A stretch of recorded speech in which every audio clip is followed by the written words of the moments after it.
加拿大中西部部分地區受到暴風雪影響，電力中斷，有學校停課。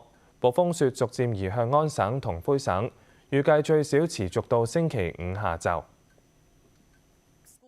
由高處望出去，白茫茫一片，風勢強勁，地上佈滿積雪。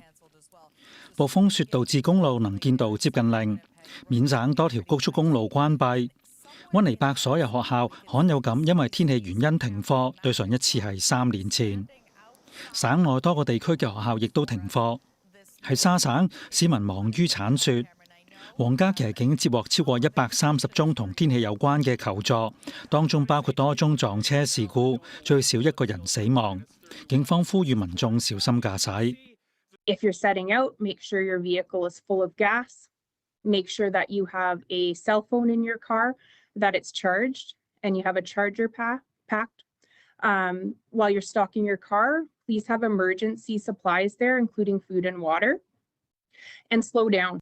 沙省西南部大部分地區受到暴風雪影響，星期3開始停電。電力公司預計當地時間今日挨晚恢復供電。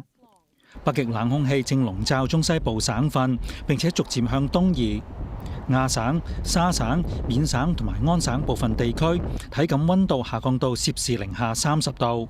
加拿大環境部向安省北部同埋魁省西北部地區發出橙色警報，預計當地會出現30至50厘米積雪。暴風雪將會持續到星期5下晝，魁省嘅惡劣天氣更加可能延續到星期6。